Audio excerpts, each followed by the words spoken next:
When I was in grad school, I got free grad school if I worked at this high school as an athletic trainer, and I was getting paid the first year I got paid $5,000 a year, and the second year I got paid $7,000 a year, a big raise. And then I worked in the summer. So I think about that. I lived an entire year on $10,000. Now granted, this was 25 years ago, but still, I lived on $10,000 a year. I paid my rent, my utilities, groceries, gas, basically spending money. I didn't have a car payment and I didn't have insurance.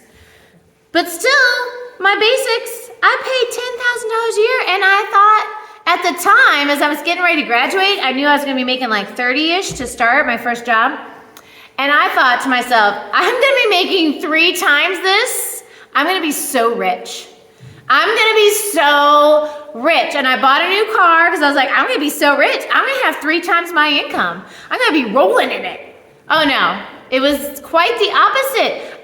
There were multiple times when I'd have $12 in my bank account on a Tuesday, and I wasn't getting paid till Friday.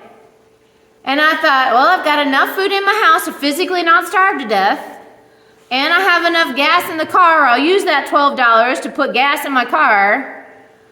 I was constantly living in the red. I was constantly, I always had credit card payment. I had a constant credit card balance I was carrying. I was not rolling in it. And when then I took a financial literacy class, and they said, and you should be giving 10% of your income away. And I'm like, how the heck do you expect me to give away 10% of my income if I'm barely making it? I'm using my credit cards. I would keep my credit card. I basically put Christmas on my credit card. And then when I would get my income tax return, all of it would go to the credit card and pay it down, not off, pay it down. And I would constantly tell myself, well, after I buy this thing, then I'll have so much money. And I was in this constant cycle of just in the red, in the black, in the red, in the black. I had no real savings to speak of. And I think about how rich I thought I would be. And I wasn't, and as I went through that class, they would talk about the importance of giving. And I'm like, that's dumb. I can't give, I'm broke. And then I signed up to go on a mission trip, which was about $4,000 because I was going for 2 weeks. And I remember I was so excited to sign up for it. Everyone's like, don't let the money bother you, just sign up. And so I signed up and I paid the deposit. And then I was like, I'll just fundraise the rest, like bake sales and stuff, I don't know. And God's like, no, I want you to trust me for this. And I was like, that's a lot of money, God. And the people of the mission trip, they gave deadlines because they still had to make payments on the hotel and the buses and all that. So there were deadlines to make sure that people didn't sign up, and then we get to the end and we lose half the people. And so I'm coming up on the deadline, and I had been asking for money because they said you should ask for money, which is bleh. I hated it. I hated every second of it. I hated sending out those cards. I felt so guilty because I was taught you don't ask for money. You do not ask people to give you money. And so it was really hard for me to do that. But I'll tell you, almost every fundraiser I did flopped. I made hardly any money on them. I was like, we're going to make so much money on this. And I would not. But I was able to get by humbling myself and praying to God and praying to God and praying to God, waiting for that money to come in. And I remember I was 2 weeks until the final deadline. And I still owed, $200-$300. And I was like, Lord, you told me to leap and to trust you. You told me to just jump and to expect the money to come. Well, I jumped. I'm falling. And the ground's coming up on me, Lord. And I don't have a parachute or a crash pad. And I think I'm going to splat. I'm going to be short. And what am I going to do? And in typical God fashion, I didn't hear an answer. But the day that the money was due, not only did I have the money I needed, I had $200 extra that went to someone else's trip. God came through. And as I was taking the financial literacy class, and I was praying about it, and I was like, okay, God, I'll give 5% of my net, but I still have all these credit cards. And so I committed, because that Crossroads every about 4 years, Crossroads would do a big campaign, and they would ask you to commit to a certain amount of money. And so I committed to that amount of money. I was like, I don't know how I'm going to pay off my bills if I have this. But I'll tell you what, I paid off my credit cards within the first year of making that commitment and starting to give that money. And so my deal with God was, okay, once I pay my credit card bills off, then I'll give closer to the 10%. I still had student loan payments. I still had a mortgage. So I kept my end of the bargain. Once I paid off my credit card bills, I think it was 10% of my net, or maybe 7. I might have baby stepped my way there because that was still a big leap in giving. But I'll tell you what, ever since I started to give, I now give close to 11% of my gross. But it was a process getting there. But I have money when I need it. Like, it's just there when I need it. My appliances, the washer, I've lived in my house 8 years now. The house sat empty for 3 years. The washer and dryer in my house were the guy before me's. And they were not new when I moved in. It's not like he bought them and then died. But like, people give me stuff when I need it. Yesterday they took me to Kings Island. It was super fun. Like, when I first moved into my old house, a lady was downsizing. She's like, do you want this dining room set? Oak table with 2 leaves and 8 chairs, free. Lawnmower, free. Washer and dryer from my old house, free. Stuff like that. Like, when I trust God, the money just is there when I need it. Now, that doesn't mean I go out and like roll around in my money. You know, I'm not like going to Hawaii every weekend. But God makes sure that I have what I need.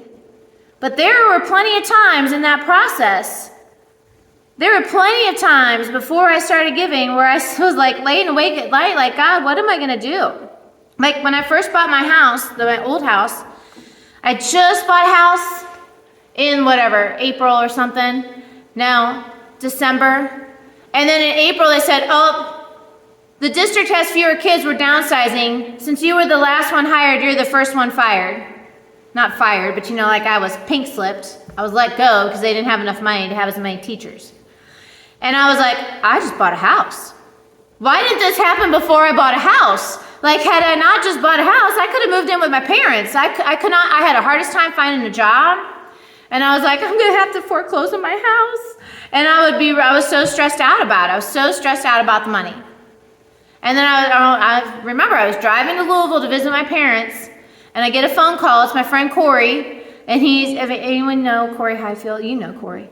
Miss Wolf, what are you doing? And he's like, our health teacher just came in and quit. He just happened to be in the office when the health teacher walked in July and quit. He's like, what are you doing for a job next year, Miss Wolf? I was like, I don't know, I'm going to lose my house. And he's like, well, our health teacher just quit. You should apply. And so I did. And there were like 7 other applicants. And I got the job. Not only did I get a job to help me pay my house payment, but I got Ludlow School is the perfect place for me. I'm a small town girl at heart. Newport was not my scene. I just didn't click with those kids, but I click with the kids here at Ludlow. My brother says, you basically moved to our hometown in another town, right? Same fight song, same school colors, same basic demographic. He's like, you basically moved home, except you didn't. But God provided for me. And that is because I trust him. And that's what we're told to do. If you read the Bible, all of us have, I'm sure, experienced money problems.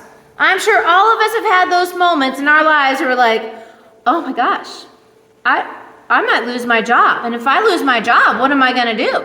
Oh my gosh, this new economy is going to change everything. And I'm not going to have the money I need for this. Oh my gosh, this thing just happened. This bill just came in, or this change just happened in my life, and I don't know if I'm going to be able to afford it.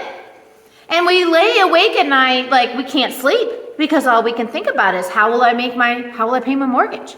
How will I roll with this change? How will I be able to afford everything I need to afford? Am I going to have to give everything up? Am I going to have to move in with my parents? Am I going to have to sell my house? And the people in the Bible, when I always have stresses, I think like, what did they say about in the Bible? And the people in the Bible had these same stresses. The fear of money has probably been around as long as money has been around. The fear of going without, the fear of starving, the fear of not knowing what you're going to do next has been around since people have been around.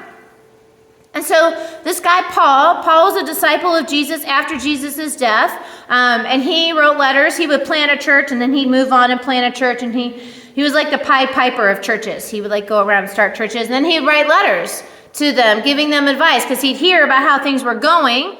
And the people of Philippi, which is in now modern-day Greece, they were stressed out about money and other things. And so he gave him this advice. You guys should have this memorized by now, because I use this verse all the time. I feel like this is it's not my life verse, but I go to this verse a lot. He says, don't be pulled in different directions. Don't be worried. Instead, I'm going to throw it in there, and instead, be saturated in prayer throughout each day, offering your faith-filled requests before God, overflowing with gratitude. Tell him every detail of your life. He says, don't be stressed out. Now, I don't know about you, but if you tell me to just not think about something, I can't just not think about something. Like if you tell me not to think about a dancing elephant in a pink tutu, you all have a picture of that in your head right now, don't you? And now I'm like, don't think about it. Now you're still thinking of the dancing elephant in a pink tutu. Like, we can't just stop thinking about it. And if you're worried about something, you can't just stop worrying about it. So he's like, okay, A, number one, stop. B, number two, be saturated in prayer. Offer your faith-filled requests. Faith-filled requests, not doubt-filled requests. Faith-filled requests. That means I go to God, and even though I don't know how this is going to work out, I still trust that He's going to do something about it. That He's going to come through in some way, shape, or form. And it says, tell Him with gratitude. So I'm grateful. I come to Him and I say, Lord, thank you for all that you've done for me before. Lord, thank you for all the times you've come through for me already. Thank you for this and that and that and this. He's showing us what we can do to replace those fears. We don't just stop it, we replace it. Like if you have a bad habit, you don't just stop it, you have to replace it with something. If your bad habit is fear and worry, you have to replace it with something. And he's saying replace it with gratitude. And he says, tell him every detail of your life. God never sees you coming and goes, oh, great, here she comes. She always asking me for something. She is so greedy. That is not his response. He's like, my kids, come on, bring it in. I'm so glad you came. Those of you who are parents, do you see your kids come and go, oh, great, here they come. They're going to ask me for something. My grandma used to be that way. I'd walk in the door. She's like, what are you selling now? When I was a teenager and I was involved in everything and had all the fundraisers, every time I come over, she's like, what are you selling me now? But by gosh, she bought everything. I don't know how many chocolate chips that woman bought and wrapping paper and all that stuff because she loved me, right? God, he's not like, oh, here comes Cindy. She's asking for something again. He's like, Cindy, right? He's not like, oh, Rob, you're so needy. He's like, Rob, come here, my man. Have fun. How's it going? And he says, but then once we come to him, God's peace that transcends your understanding will guard your heart. When we come to God, we are saturated in prayer. We are grateful. We say, God, here's what I'm scared about. I need this thing. It says that God's peace comes to us. When we trade doubts, we trade fear for gratitude and our faith-filled requests, not doubt-filled requests. God gives us peace so that we can sleep. Now, Paul, usually this is where I stop when I'm teaching about this, because usually this applies to so many situations. But as I was reading it, because this came to my mind, I kept reading. And if you keep reading, Paul says, keep your thoughts continually fixed on all that is authentic, real, honorable, admirable, beautiful, respectful, pure, holy, merciful, kind. Fasten your thoughts on every glorious work of God, praising him always. Here he's giving us like a list of things you can think about instead of all those fears. Remember that time? Remember that good thing I did? Remember that time I came through for you? Remember how much I love you? Fix your thoughts on that. We are to dwell. We tend to dwell on our fears. But God's like, don't do that. Dwell on the good stuff. I don't know about you, but I'll imagine a situation where, I don't know, something stupid. Like, imagine a situation where I get run over by a car. And I'll be thinking about, like, what will my life be like? And I run on this whole, like, daydream tangent of how terrible my life would be if I get hit by a car. And then God's like, why are you dwelling on that? How about instead you dwell on the fact that you were about to get hit by a car and I stopped you? And then you went about your day and you had fun and you went hiking, you did all these things that you could do if you don't get hit by a car. Dwell on that. Why don't you daydream about that? Why don't you daydream about the business that you want to run? Why don't you daydream about the family you want to have instead of daydreaming about how you're going to die alone in a nursing home? Stop dwelling on the bad thing, and instead dwell on the stuff that's good, real, admirable, beautiful, respectful. Dwell on that. Replace those bad thoughts. And Paul's like, look at me. Put into example all that you have heard from me and seen in my life. And the God of peace, not the God of stressed outness, not the God of fear, will be with you in all things. All things. Before I went on that mission trip, I did not realize that God comes through when it comes to money. I thought God comes through in like heart stuff and like making you feel good. But God showed me he comes through in money too. And then Paul says, my heart overflows. This is verse 10. I usually stop around verse 8. Verse 10, he's still talking. And it's the same section of the Bible. Like the Bible has little headings, the same heading. He says, my heart overflows with joy. Paul is saying, I'm very grateful for, I am dwelling on, I am putting my thoughts and fixing my thoughts on how you, Philippian church, have demonstrated your financial support of my ministry. For even though you have so little, you still continue to help me at every opportunity. So when I see this paragraph right below the don't worry paragraph, that tells me that the Philippians were worried about money. They were stressed out about money. And Paul's like, why are you worried about money? Don't worry. Just thank God. Because remember that time you gave God money by helping me? Even though you were broke, you helped me. I think a lot of people, myself included, before think, well, I shouldn't give to God right now because I'm broke. I shouldn't give to God right now because I'm poor. I shouldn't give to God right now because I'm barely making it. But he's like, you gave to me when you were broke. You gave to me when you were poor. You helped me even just little bits whenever you could. God's not saying give when you're rich. I think a lot of people think that you shouldn't give until you've reached a certain level of income, a certain level of comfort with your finances. But God's like, no. That's not how it works in my kingdom. You're supposed to give when you don't have it. You're supposed to give when you're broke.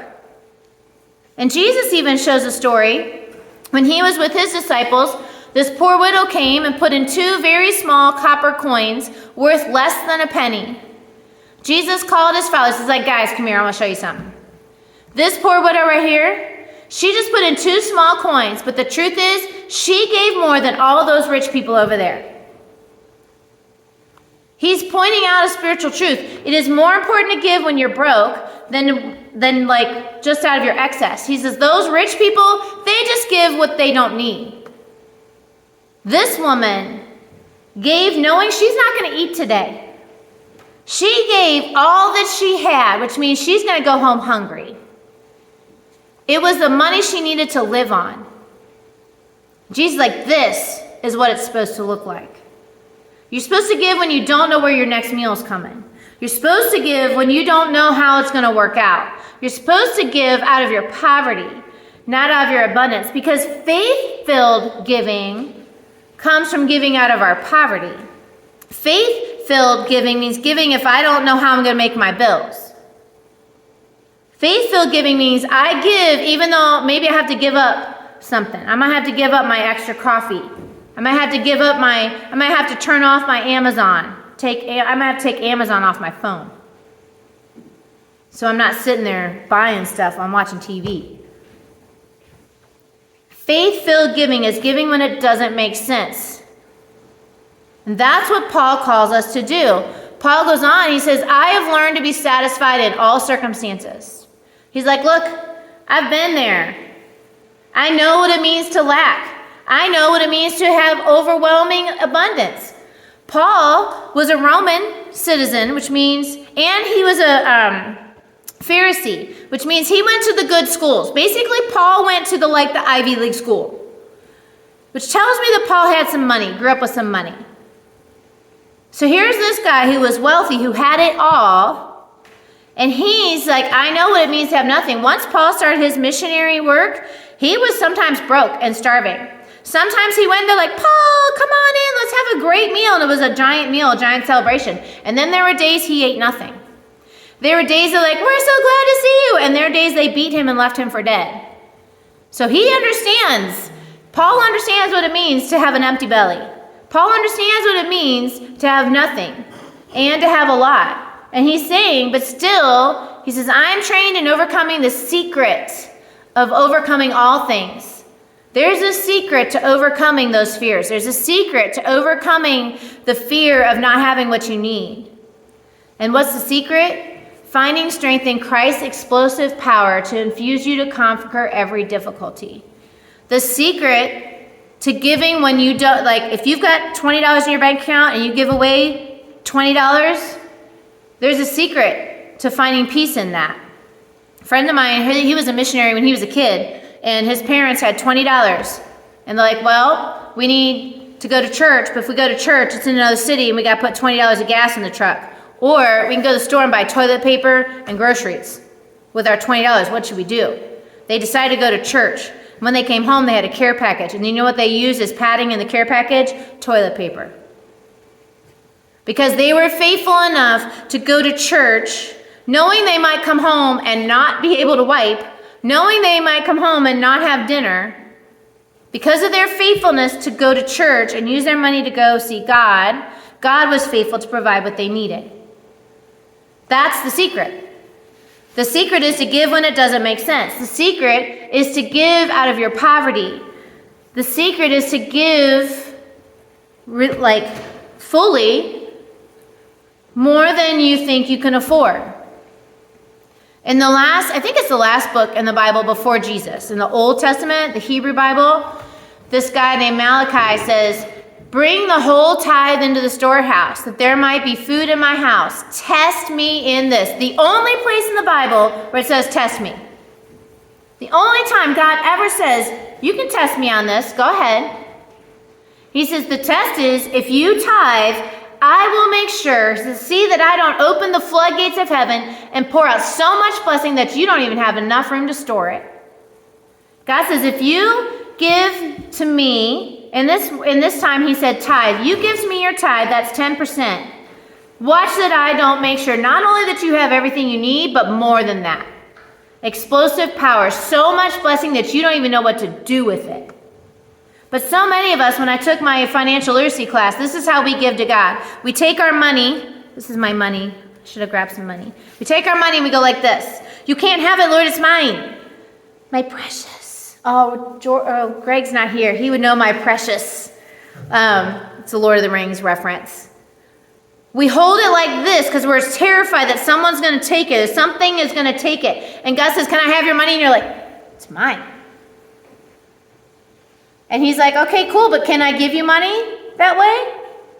No, my fist is so tightly wrapped, I can't receive anything this way. God says, I need you to go like this. Offer it to me, and this is how, when I first started giving, this is how I would do it.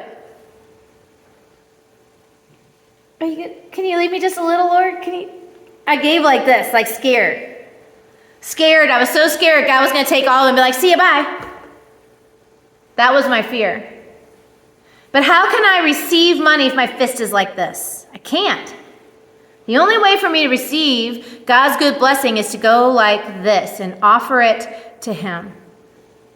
To offer him my giving, to offer him my money. Why do I have money? Why am I not born in a third world country getting food out of the garbage heap? Because of God's goodness to put me in this country. Everything I have comes from the goodness of God. And yet God gives it to me and I go like this. And God's like, can I have some of that? No, it's mine. God says, all right, cool, then that's all you get. But when we go like this with our money, we say, it's God, it's your money. You gave it to me. It's your goodness that allows me to have it. He says, okay. And sometimes he does take it. Sometimes he's like, hey, Paula needs this money. Give it to her. Hey, George needs money. Give it to him. But oftentimes when we go like this and we say, God, take what you want, he gives us more. Because God is backwards. But we have to be willing to say, you can have it, Lord, whatever you want. When you give generously, God provides generously. When you are stingy, then God's like, all right, cool, I'll be stingy with you. See how you like it. So if you want to sleep peacefully, the secret is to stop doubting, to switch your thoughts, to replace your fears with gratitude and fixing your thoughts on the goodness of God, and to give generously. And when you give generously to God, he makes sure that you have everything you need. You get the peace that surpasses understanding. When you say, God, whatever you want, I trust you, he takes good care of you. He makes sure that you have more blessing, that there won't even be room enough to store it in your life. And so this week I dare you to track the dollars that you spend and choose one area to cut back and one area to give generously, even if it's just a few dollars. I dare you to ask God, if you are trusting him with your money, and ask God how he feels about your giving. Is he convicting you to give more? And if so, where? Read Philippians 4, 6 through 13. Don't stop at 8, where I usually stop. And learn about Paul's secrets. And to engage is always like, how do I take this beyond me? Talk to a friend or family member about a time that God provided for you financially. Because if someone hears how God provided for you financially, then they're like, oh, maybe God will provide for me in that way.